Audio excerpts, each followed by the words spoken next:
Thank you, sir. We appreciate you guys inviting us here to talk about the proposed Granbury Regional Radio Network. My name is Harry Maddox. With me today is Jason LaForge. He's our Southwest Regional Director.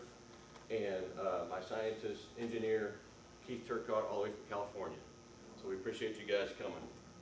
First thing I'll do is talk a little bit about L3 Harris for those of you that may not know. We're a global company. We have 350 plus locations in North America with 48,000 global employees. We have customers in 100 plus countries, and of those countries, we have 30 locations in those countries. We have 4 mission-aligned segments. Integrated Mission Systems is one of our secret squirrel segments for intelligence, surveillance, and reconnaissance.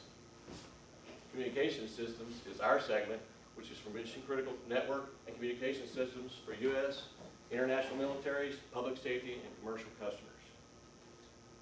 Space and Airborne Systems is another one of our secret squirrel segments for space, airborne domain with defense and intelligence. We happen to have one of our ISRs in Greenville, Texas, with over 5,000 employees and 3 million square feet of space.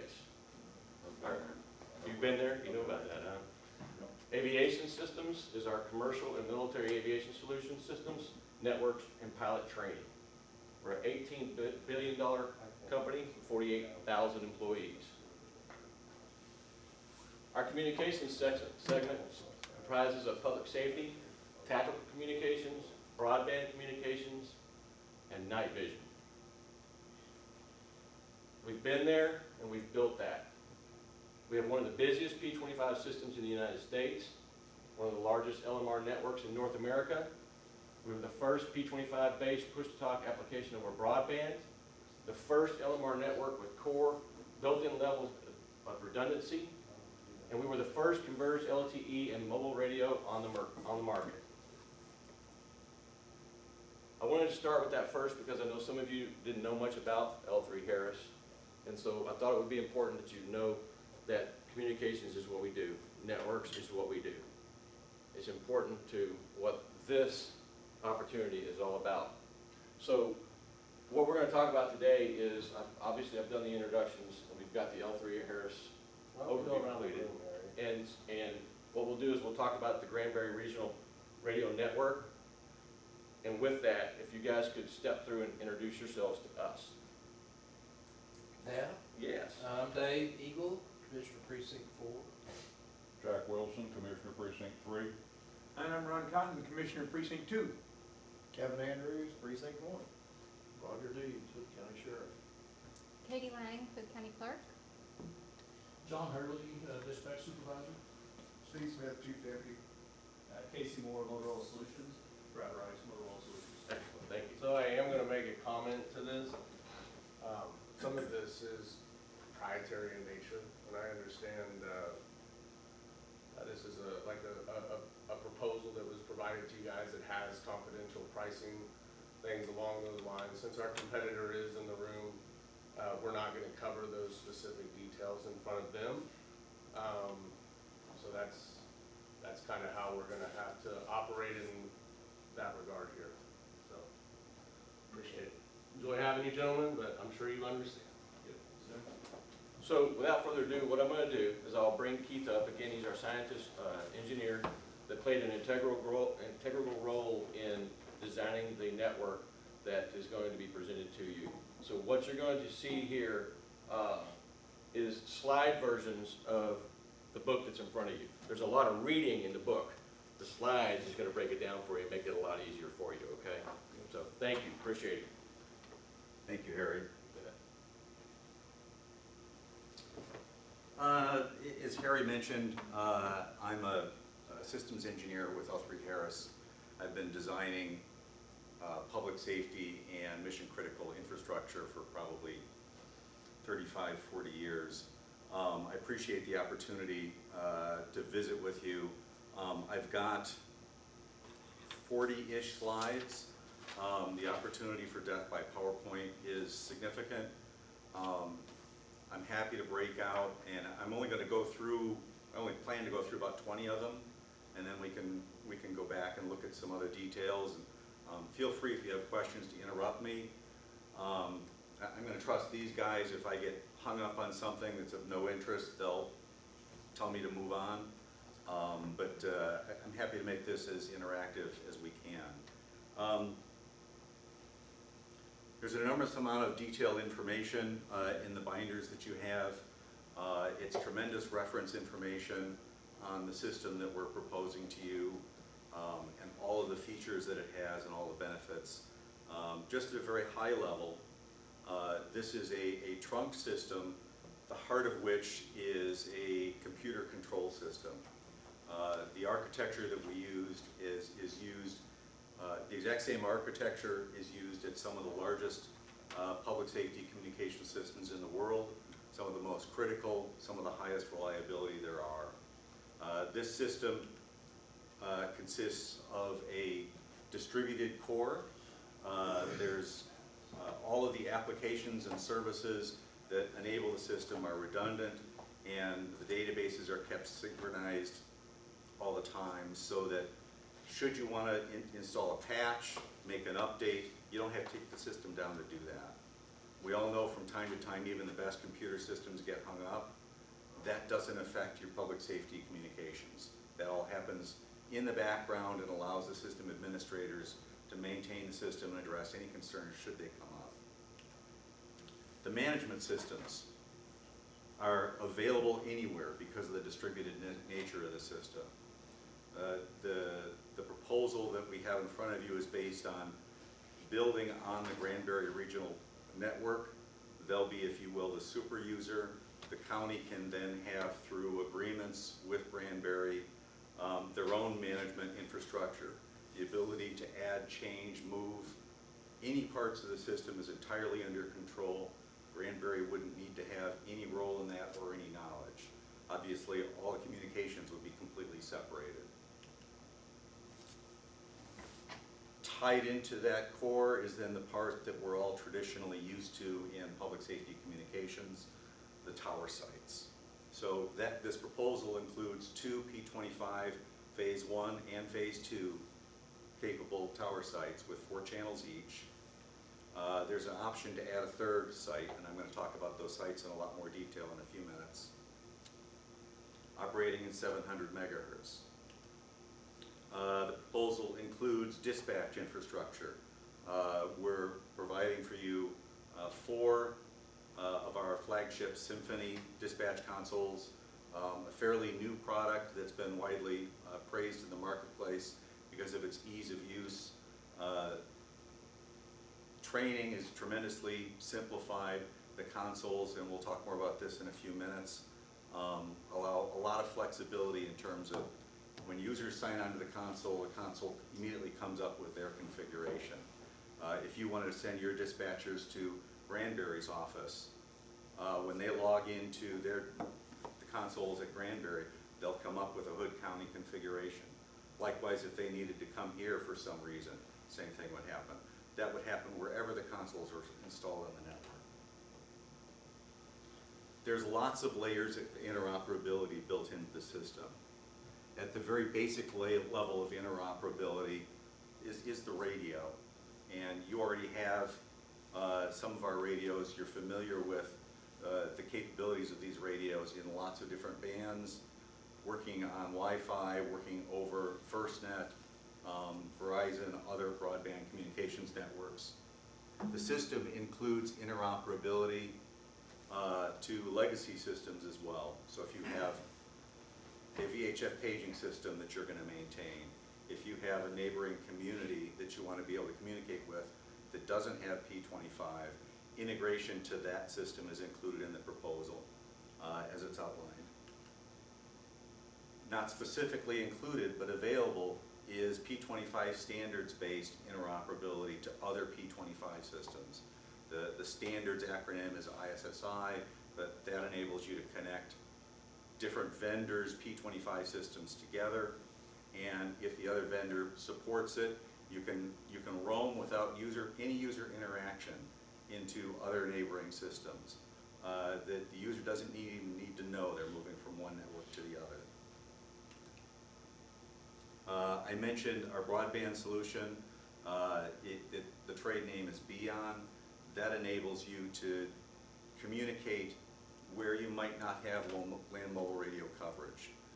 I'd like to tell you you're going to have coverage everywhere. You'll have terrific coverage, but there might be a basement of a school someplace where you want coverage, or in a hospital or someplace where Wi-Fi coverage is available, but land mobile radio coverage is not.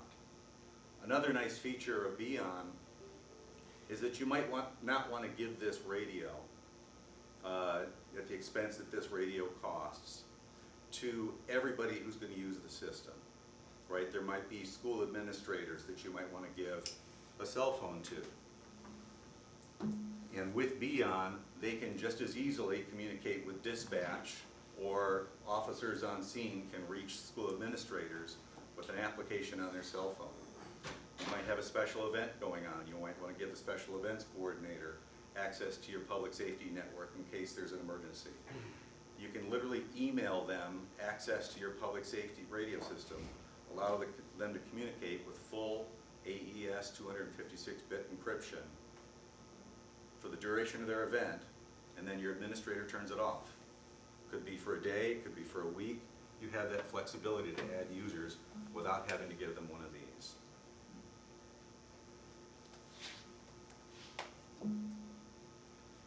So as I mentioned, there are upgrades to some of your existing radios included in this proposal. I've got some slides later in the deck where I can talk about the radios in a little bit more detail if you'd like. So Granbury has a digital logging recorder. Not included in this proposal is the capability for you to tie in your own logging recorder if you'd like. That can be attached. There can be many logging recorders tied into the system if that turns out to be what you want to do. So let me talk for a minute. There's a lot of information on this slide, but let me just break it down quickly. So the basic core architecture is that there's two different computer centers that are located geographically separately. All of the applications that run the system are duplicated in either side. So whichever site is active runs the system, and users don't know when you switch back and forth. In fact, typical maintenance operations, you make that transition frequently just to install patches and keep software up to date, keep all the security patches in place, and keep the system fresh. It's designed for maximum survivability. User registration and all the information that allows me to communicate is not only stored in those two centers, it's also stored in the RF sites. So that should an RF site ever become orphaned, users can still communicate and talk. Our architecture, so for Hood County, we've got 3 RF sites that are going to be, or I'm sorry, 2 RF sites that are going to be simulcasted with 2 Granbury sites. So it's effectively one large RF network. And there's redundant controllers within that so that if any site gets orphaned, the other 3 sites continue to communicate, and the orphan site also continues to communicate, all in a trunked mode, which is unique to our product architecture, so that users can continue to talk even with the network severed. At the dispatch center, talk a little bit about the redundancy there. All the consoles have redundant network connections. So there's 2 routers, 2 switches talking to each console, and the console also has a control station radio in it, a broadband radio that communicates on all the public safety land mobile bands. So that should the console and all this network redundancy all go away, and there isn't another console that you can go log into, you can still use this radio and talk on the network. Keith, can you flip back, please? All right, this is the part of the presentation where we're starting to get into the more proprietary nature. And so we're gonna have to probably stop there unless our competition is willing to leave the room. Because I mean, you guys understand it says proprietary and confidential. This isn't like the demonstration that you gentlemen did. This is specific details and things regarding our proposal to them, but I feel that it's inappropriate for you to be in the room as we go. Jason, I would just say it's a public meeting, and we're here in the public No, I agree with you, it's a public meeting. Okay. You wanna not show it, that's up to you. We notice this is a public meeting. Okay. Anybody have a different opinion about that? So I don't really want to go into the technical details of our proposal because it's still in a competitive environment. So why don't we, if you don't mind, can we take maybe just a quick 5-minute break and we can confer on what you're comfortable Well, with? yeah, I think that we need to pare down the deck, cover I mean, that's fine going over this part of it. This is all general knowledge for the general public. But the other information, if you notice in your proposal books as well, it says proprietary information. And the bottom of this page, it's on the screen, it says proprietary information. We are getting ready to enter that portion of our proposal. If it was a signed contract and you guys had already agreed to partner with us, I would have absolutely no issues whatsoever showing this. But since it's still in a competitive nature, I'm not comfortable with providing our competitor with our roadmap and our plan, because I think that that gives an unfair advantage to them, just as they would never share their proposal openly in front of us. Yeah, I don't have the, Dave, do you have the notice in front of you? I didn't bring it with me. Yeah. I do. Oh, so read this, tell us It what says it says. presentation for the proposal by Harris Trunking System.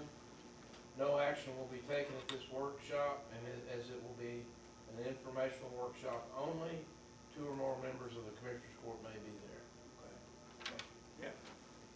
So we'll continue on. Okay. Let's just look at, give us a second to Sure. pare down our presentation to make sure that we're not giving competitive advantage away that we should Sure. not be giving. Yep. go ahead. What's your name then? My name is Jason LaForge. Jason. Yes, sir.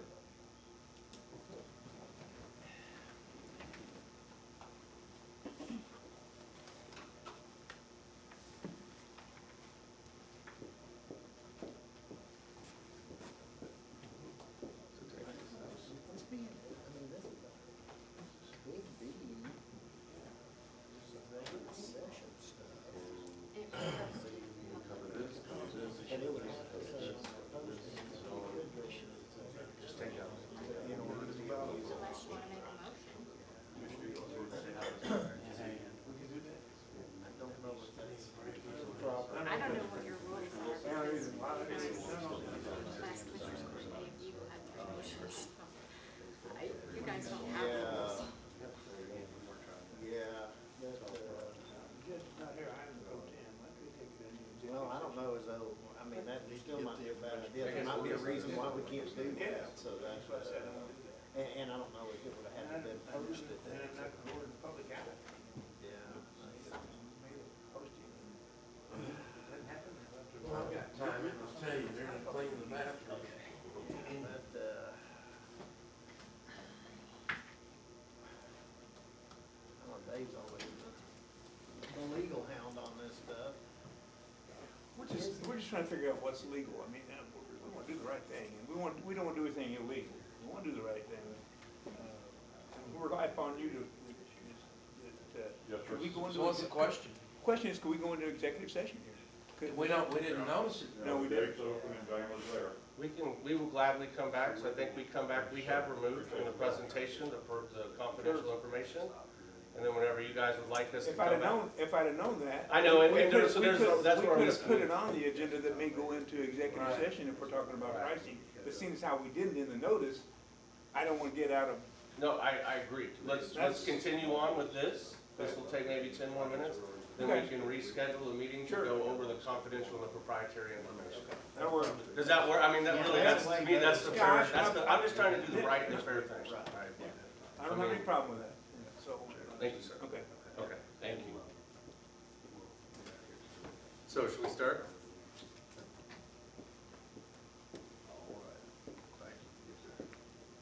So you're currently using our XL Series subscribers.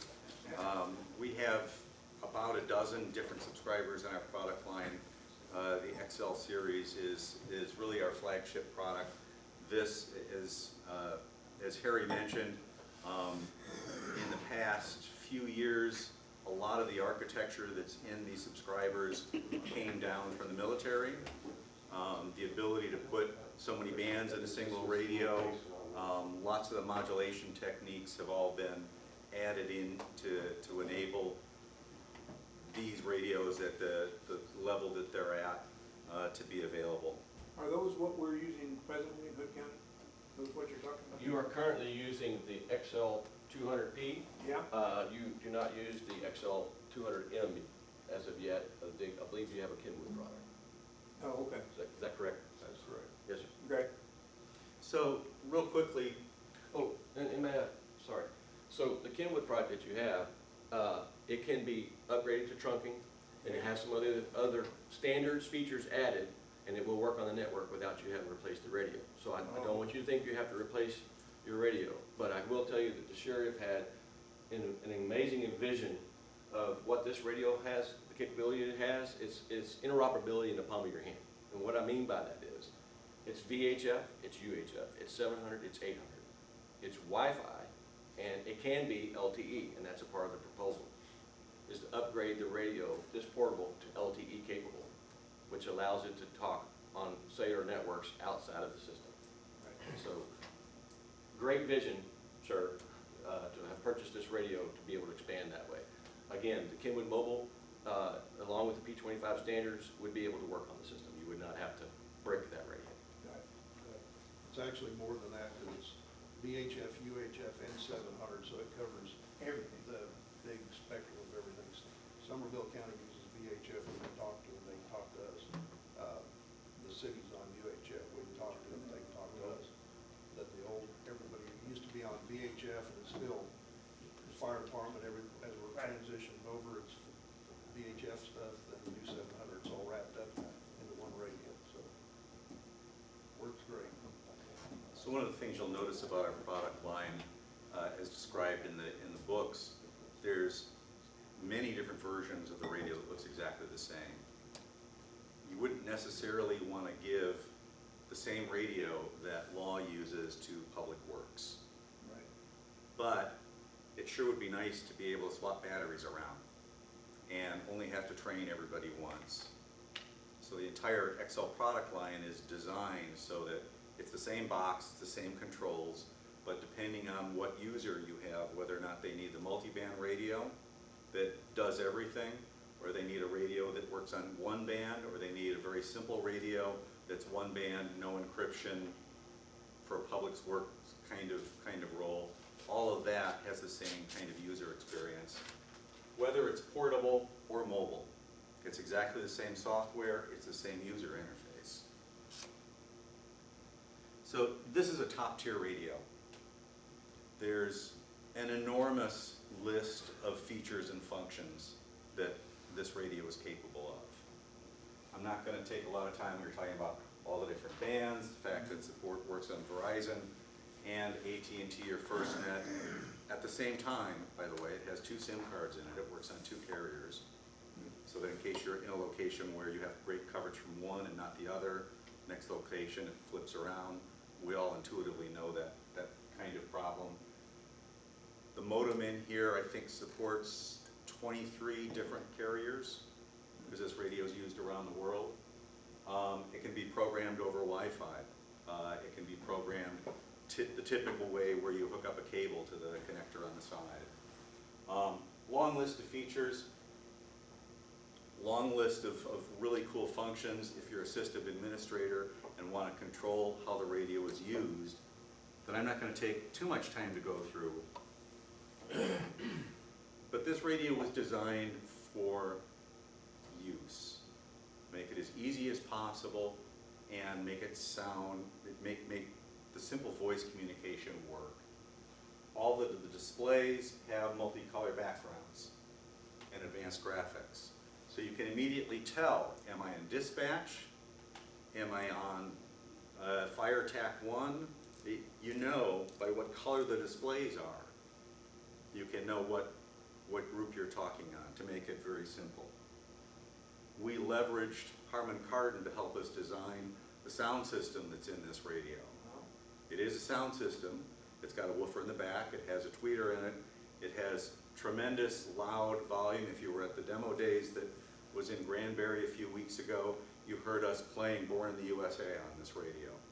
Loud enough that people outside this room could easily hear and enjoy. It has tremendous noise cancellation. So if you're standing next to a vehicle that's got pumps running or a siren running, you can still be heard and communicate clearly. The mobile radio doesn't have the same kind of noise cancellation in the radio because it's used in a vehicle. It still has noise cancellation in the microphone, but it has all of the communications capabilities and all the user interface that I described with the portable. Let me talk for a minute about Beyond. So last year, when everybody was operating under a different world, Beyond was a huge, huge product for us. Because all of a sudden there were these medical centers that were popping up in tents everywhere, public safety organizations needed them to be able to communicate. And I described to you earlier how easy it is. We had a fire chief at a county who made the comment. He says, you know what, they emailed me the instructions on how to put Beyond working, and I didn't even need to ask my kids how to do it. And he used Beyond for his only communications for the month or two that they were using the system to support their COVID testing facility.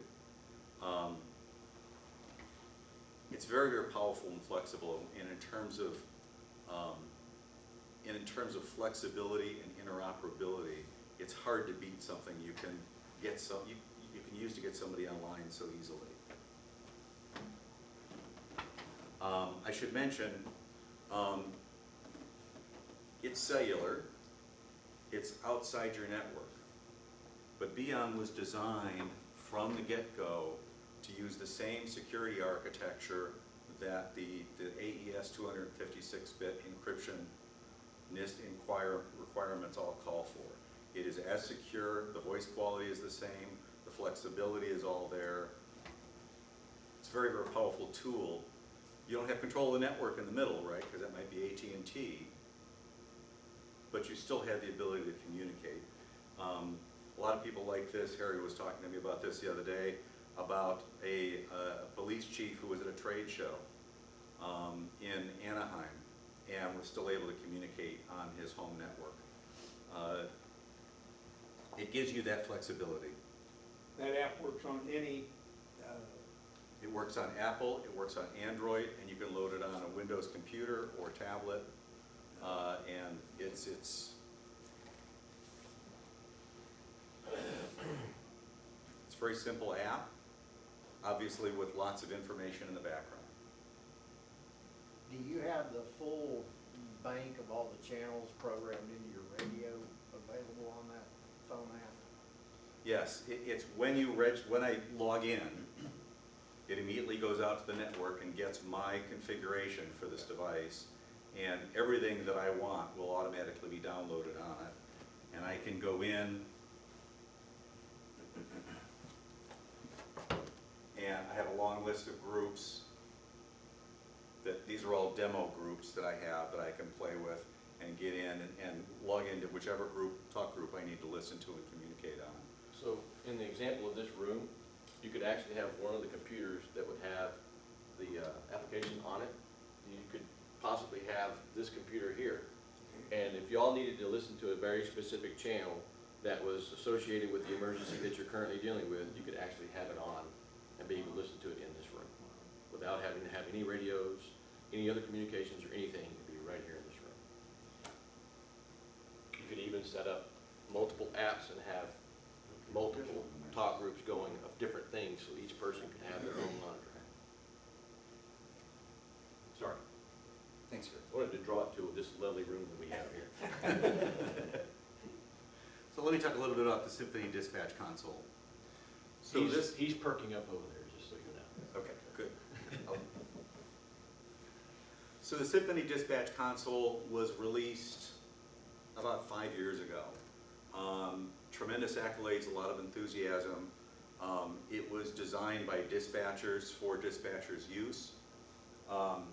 Included in the proposal is 4 dispatch consoles with redundant network connections And that mobile radio that I showed you a minute ago, I'm used to an older slide being back there, not the same one I'm showing, but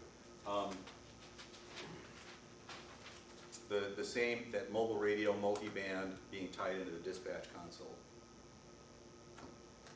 The hardware that goes with it is a single rack unit device. There's no like big pile of cables in the back of your dispatch center. You hook up a foot switch to it, you hook up a headset, and you hook up 2 speakers that are included in this proposal. You can have up to 8. I don't know why someone would have 8 speakers on one dispatch console, but some do.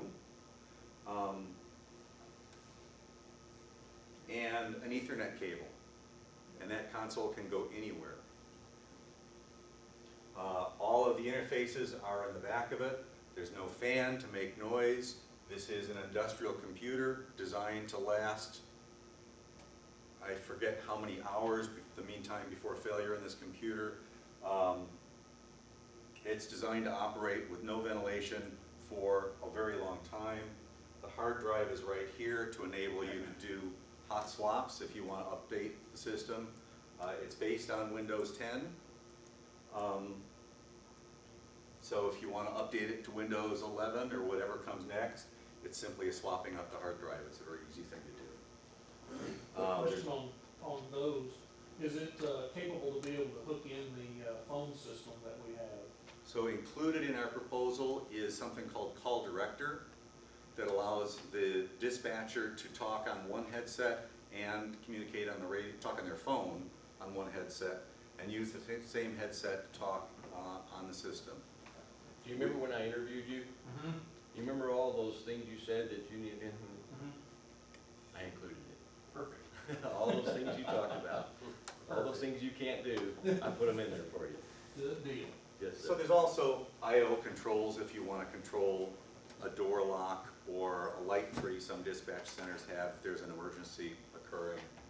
There's a lot of control all within that box.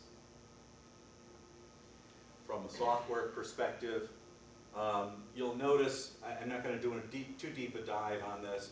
This is one particular screen configuration. All of these modules are configurable.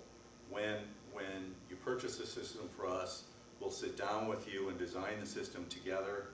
You may have different users within your organization that will have different screens. You might have 2 of these. So this module controls one talk group. This module controls one talk group, but it's simplified. And so all of this stuff moves around just like you would imagine it would move in a modern game console. Tremendous flexibility here. You can have multiple tabs for different uses. You can have a tab, for example, that's got everything on it, and another tab that's day-to-day operations. And then over on this side, you have all of your controls. This has a built-in logging recorder. So it's not intended to be your primary logging recorder, but you can go back and look at the past hours of recordings and immediately play those back. There's lots of features. You can control that mobile radio that I described for you from these tools. Lots of flexibility built in there. In your proposal, there's 16 predefined simul-select. Simul-select are different talk groups that a dispatcher can talk to, but the people in the field can't talk to each other. Patches are where the people in the field, everybody talks in one group. So if you want to talk to a neighboring county, call the dispatcher and say, would you please patch me into TAC 2 in IRAF? Dispatcher quickly sets up the patch. It's very easy to do. They click this, patch, click the next one. It's set up, and now everybody on TAC 2 in IRAF and everybody here is talking as though they're on the same radio channel. I mentioned the instant recall recorder, all kinds of other features that are described in detail in your books. Is that part of trunking? I mean, but don't get me wrong. Trunking, you keep talking about that. Is that what this is part of, that trunking system? So,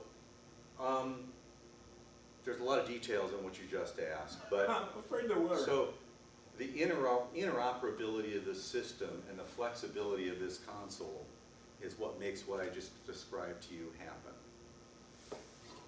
There's conventional systems that use one frequency, one kind of use. One frequency is used by law dispatch.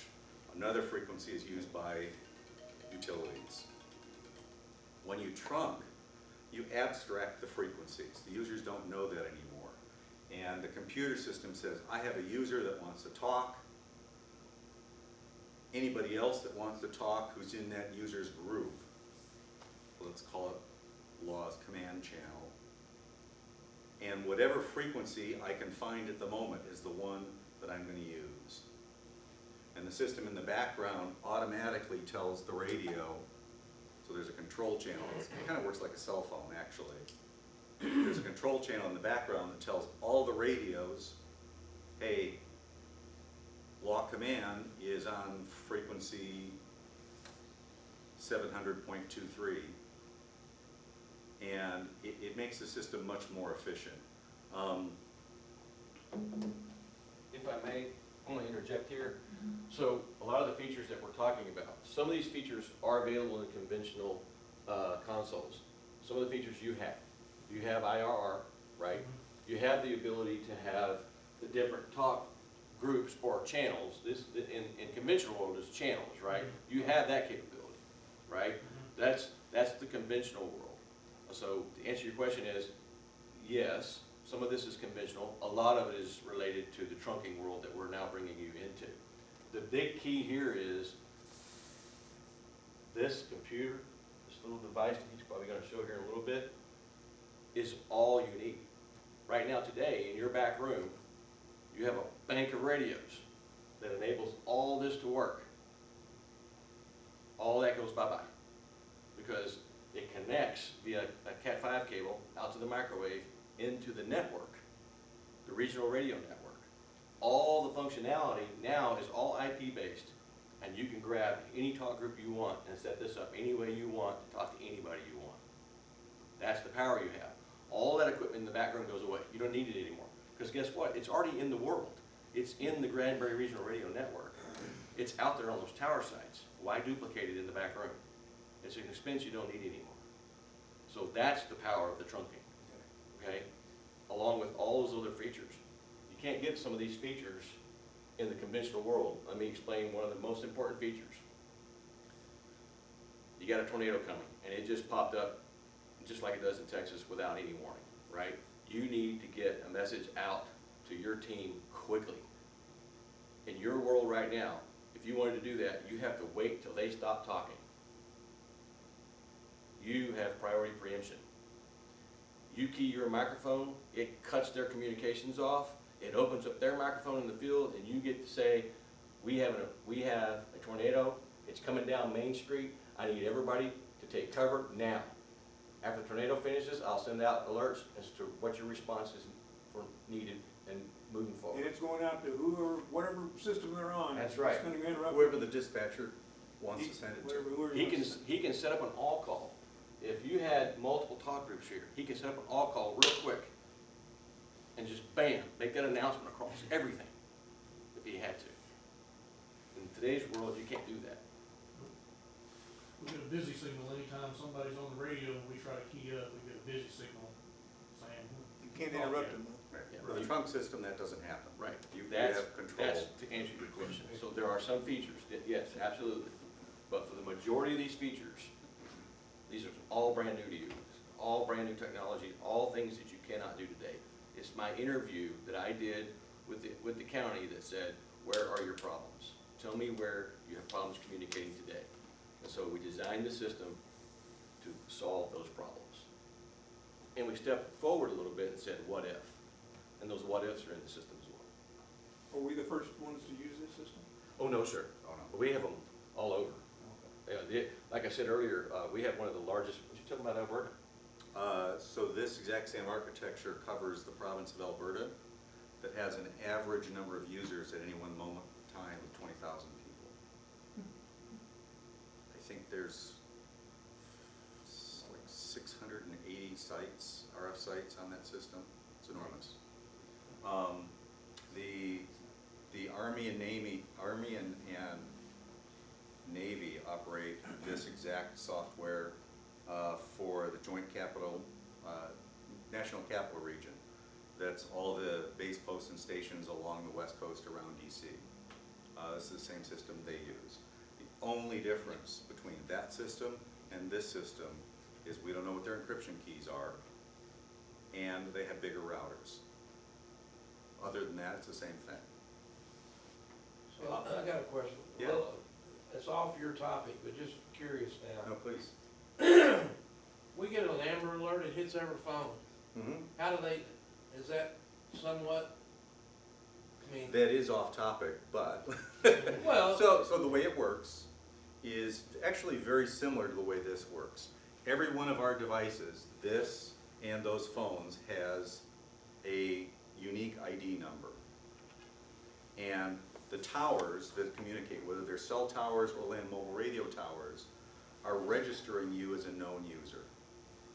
And so the network knows Keith, with his radio number this, I don't know exactly where he is, but I know he's in this general area because he's talking to that tower, and I know exactly where that tower is. So if there's an Amber Alert within the operating area of that tower, I can say, I want to send a message to Keith's device. It works the same way. So if we want an Amber Alert to go to everybody in the county, let's look at the tower, identify the towers that are within that county, and send her a note to everybody's device who's registered on those towers. So yes, similar but different.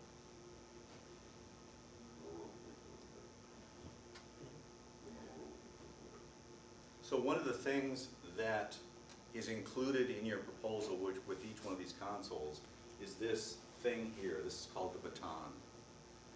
This is everything I just showed you.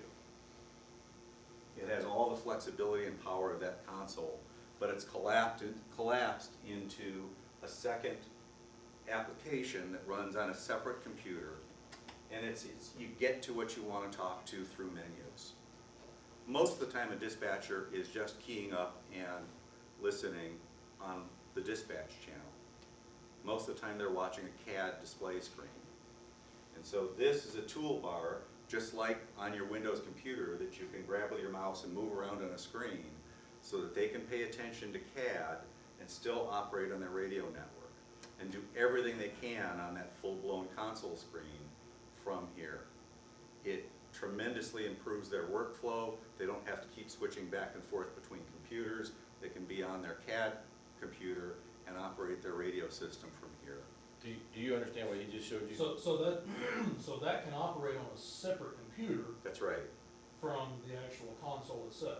Exactly. So think Okay. about your day-to-day operations where you're here. All the radio stuff's going on there, right? And you're here. You gotta be focused here. But yet you still gotta operate that radio. There's no more turning and where am I? And it's right there in front of you. You've got this going on, you click your button, you respond to your officer in the field, you go back to participating on that 911 call. You had mentioned your challenges, so that's why I included this in the proposal, because that was definitely one of your challenges in your day-to-day business. Right. And it does absolutely improve productivity and reduces that stress load a little bit.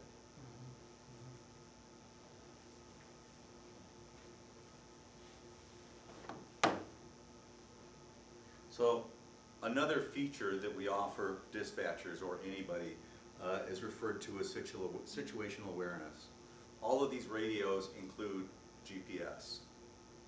And often, if somebody declared emergency by pressing that red button, they'll immediately get a voice channel back to dispatch, but it's pretty intuitively obvious you'd like to know where they are too. So we've partnered up with a company referred to as Live Earth. If you're familiar with Google Apps or Apple Maps, you're familiar with the idea of a map that shows traffic and other features. You're familiar with the blue dot of where you are on your GPS in your car. That's kind of what this is. I don't want to go too far, because the vision of seeing a blue dot for every one of your officers and watching them move around is not what I'm talking about. It's not Star Wars, I don't want to mislead you. But if you need to see where an officer is or where they're moving, or figure out where some assets are, you can do that. You can integrate with this live cameras. You can integrate into this weather information. You can integrate a long list of other features into Live Earth. And you can have somebody on scene drawing maps, for example, on their Live Earth tablet that everybody else can see, that says, listen, this is the perimeter we've set up around this live shooter incident. This is what we're gonna do. He can draw on the map on his tablet, and then in dispatch, as well as the other commanders on the scene, can all see that plan, all through Live Earth, and they can request GPS location of where some of their key resources are.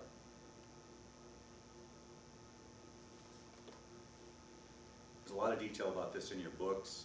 It's a very, very powerful application. Jason always cautions me to make sure people understand it's not that you're gonna see everybody moving around, because the priority of the system is voice. But when people send GPS messages, you can get location, and that information is extremely So, I valuable. want to talk a bit about this real quick. This picture you see here, this is very interesting how this came about. When we first introduced this product, we were doing one of our first live demonstrations. Unfortunately, a lot of you guys didn't get a chance to come see the demo, but maybe we'll get that arrangement again real soon. But when we did one of our first demos, an incident happened, like immediately. I heard it over the radio. Some of the guys were like, oh, I gotta leave. So our guy doing the demo said, oh, what's going on? And we found out that there was a text dot, or it wasn't Texas, but a text dot camera, right, at this bridge where this problem was. And our guy doing the demo found the camera, pulled it up on the screen, and everybody in the room saw this happening live while we were doing the demo. Wow. That picture right there. That's powerful. That's what this is all about. That's your capability that you would have in your dispatch to know what is going on scene. Very powerful. That's how that picture came about. Just thought I'd share that. There you are, I see that, Rich. Right in Minnesota. So, at an appropriate time, we'd like to share with you coverage maps, what coverage you get on the ground and in building from each of the sites that we've proposed, from the sites that Granbury is considering, and we've also offered you an optional site at Chalk Mountain. We'd like to show you the effects of whether or not you include that, and we're happy at that time to talk about how all of those interact. Where it's not 100% coverage across the county, there's some holes, and we want to make sure you understand before we go any further where those are. We can fix those, cost money in sites, but we want to have that dialogue. So, unfortunately with how it was set up, we can't provide the proprietary information, when we need to do that under a closed session. Because I believe this is being recorded, so. Recorded and video. Yeah, so we would be prepared to provide you this information as quickly as you'll be able to make a meeting. We are here all day. We can be here into the evening.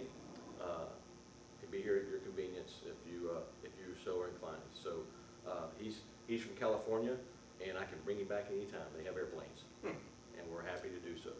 Anybody in the county seen this, the proprietary stuff? Sheriff? No, sir. Okay. No, sir. We have not. This is the We first haven't, we haven't exposed it yet. We've proposed this to multiple agencies, and there's some very interesting information. I'm talking with the right people, dispatch, sheriff. Me as a commissioner know that much about radios. Yes, sir. So, But you know responses. you know problems. Right. Right, exactly. With what you've seen, do you have any questions that we can help you with? I had a question, and it said you had the P25 interoperability available. No, okay, so let's back up. So what, I think what you're referring to is the interoperability gateway. And what that gateway does is it takes disparate systems, disparate meaning VHF, UHF, some agency that may not even have P25 right now, they may be conventional, very old system, you know, they're just limping along, they're trying to get their money together, and they just like to buy new radios, or they like to buy a new repeater just to kind of keep them going. That type of a system, right? We all experience that. We've had to work through this many, many times. So you take a system like that that can't move forward, or an agency that doesn't have the money to move forward. We take that into consideration and say, hey, Sheriff, that's an important asset to you to have for a response, or you may have to respond to them, right? So we make sure that that agency is included in the system via the interoperability gateway. So that gateway has a mobile radio on it with an antenna that talks to that system and integrates that voice over IP into the network. So that way, all you have to do is turn a channel and now you're talking to that agency. Or he can do the patch that says agency B needs to be brought into the system, and we bring him onto the main channel. So now you're talking to him. So the part that's not included, but it is available, part of the P25 standard includes a standardized way for different vendor systems to all be tied together. So, for example, if you wanted to connect this L3 Harris P25 system Okay. to Parker an County. EF Johnson P25 system in a neighboring county, Okay, all right, I think that was. Oh, sorry. Okay, no, Yeah. that was the part that I. ISSI. I there is a didn't know what that was. P25 standard, it's called ISSI, or The last time we went through this, we bought radios for the sheriff, and everybody, it was all P25, wasn't it? That's correct. Capability. It's had to be. Kenwood, whatever it was Yeah, that we they're bought, all- I can't remember what we bought, They're all everything had to be P25. Yep. So we're not gonna lose any of the stuff we've already Oh, bought. no, sir. It's only gonna be addition to those, in additional radios, and now the towers. Yes, that's correct. So my task was to take the money that had been invested already, and how do I use that moving forward? Yes. So that's exactly what we've done. He had great vision in that. He could see the future coming. He knew what he wanted, right? So he put together his radio package that says, if I do this, what do I gotta do here to make sure I can move forward? And that's what he was able to accomplish. And so you have that now with your radios, both your radios. Another brand that's not mine, and the portables that are mine, that are gonna be able to be upgraded, it's included in the deal. So they'll be able to be upgraded. Or we And have to be able to upgrade do the other LTE. off-brand radios? When I say off-brand, the Kenwoods and the Motorola's, would they have to be upgraded too? They'd have to be updated to trunking. Updated to trunk system. Yes. Otherwise, just having the handhelds alone would get us into the system and have a amazing area coverage, especially if all the other counties come in on this too. That's where I was going next. So does it do us any good for us to do this if either at Somerville, Granbury Police, the game warden and BRA, and if everybody doesn't join us, are we doing any good, or we gotta get them all to go, or the system is just? I have some great information that I would like to share to you when that time comes. I think that'd be helpful. We'd be able to do all that. And everybody's trying to work together. I mean, the P25 standard is designed entirely around the need for all the different organizations in a region to be able to communicate together. The ability for the radios to communicate to the infrastructure via P25 was the first part of the standard that was released. The ability for disparate P25 systems to be able to communicate in the background so that, for example, a dispatch center could talk directly to another dispatch center through the system. That's the ISSI part. So that there's a whole suite of standards that defines how they work together. In some regards, it takes away some of our proprietary mojo, but it gives you much more buying power because a P25 radio can talk on a P25 network if they're authorized to do so. Correct.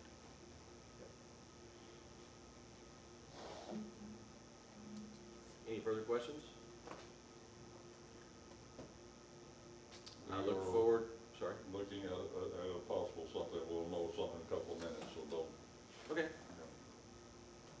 We're here for you.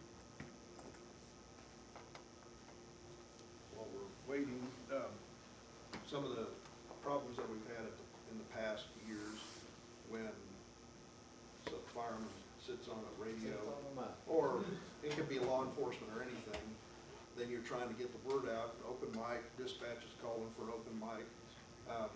With a trunking system, every radio in the system that works in the system is identified in the system, has to be put in there, so if that radio is the one keyed up by accident or intentional, then the dispatcher will know who it is. And we've got those capabilities now with those radios, when somebody keys up to talk, like one of my deputies or dispatch, we know exactly who's talking on it. If it's a handheld to handheld, then it comes up as their radio number. So we know who's talking, and so we can fix the problem real quick if there was a problem. Whereas the analog radios in the past, then, you're. Are those radios capable of earbud with Oh, yeah. push to talk or Oh, yeah. box? Oh, yeah, absolutely. All kinds of So accessories. you're not having to available. hold the radio, but you can actually On all either push to radios. talk Yeah. or box? All kinds of accessories are available. Okay, I'm Yes, just, sir. So you know, what I'd like to show you is something that you're gonna have that you do not have right now. When they press the emergency button, what do you see in your dispatch right now? Comes up with a, basically a red flash on the actual channel that it's coming in on and gives the number that's assigned to that radio. Most of the deputies and stuff, it's, their badge number or whatever, so Sure. we know. Right, so you know who it is, right? So what happens if, what happens in that instance? Describe to me what happens in that instance. At that point, we try to make contact, well, we can't make contact with them until we acknowledge that, we've received the signal. We have to acknowledge the emergency alert, and then we turn around and try to make contact with them over the radio. Most of the time, we're not able to, we end up having to call over the phone or something like that. That's generally what we end up having to do. So, two instances, we're gonna show an instance of what would happen, but an officer unfortunately is down. He can't press the emergency button. What happens today?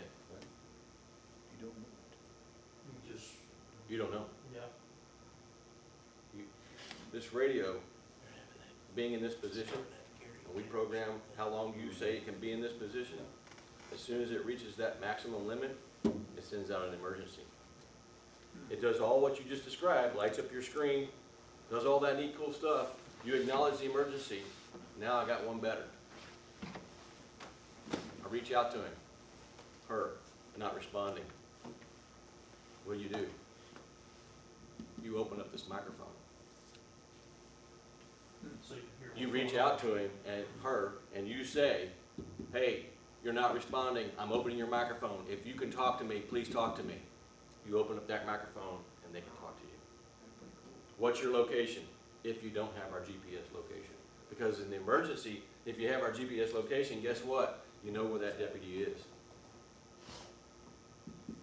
Trunking, Symphony Console, new technology. How do you weed out the, because I show up on the fire scene and I got that radio in my hand, I go to the seat of the truck and I go deal with this, it's in there in the seat. but it was not presented to me. How do you weed Part of out it- the, On the agenda, part of it is the also shock. The request for the workshop. The rate at which the radio, it has to go, I didn't think horizontal. how it was gonna evolve. And it also has to do it at a certain rate. And now we're going Yeah. into security. so- And that feature has to be enabled. okay. Yeah. It might not be you that has that feature, right? You turn it on, turn it off. But a deputy, we definitely want that My feature. watch does that. Sometimes I'll do this, and it'll say, are you in an emergency? So it knows it. No, I'm okay. But, so that's what it does. That's right, that's right. Very quickly, while we were talking about trunking versus conventional, They can do, you know. in your architecture, this is just a hypothetical It's got model. the machines on. Each frequency is unique, and what you do with it is unique. So if you end up with other users waiting to use that frequency, they can't talk, no matter how important what they have to say is. And when someone goes away, stack moves, and I'm sitting here with frequencies that are unused, and I have people waiting, right? Because the other ones are talking, and they can't break in? This is law dispatch. This is used for some other purpose. So this street cop is waiting until this detective is done talking. Oh, okay. He's Right. got his mic open. That's conventional. That's what you have This is today. conventional.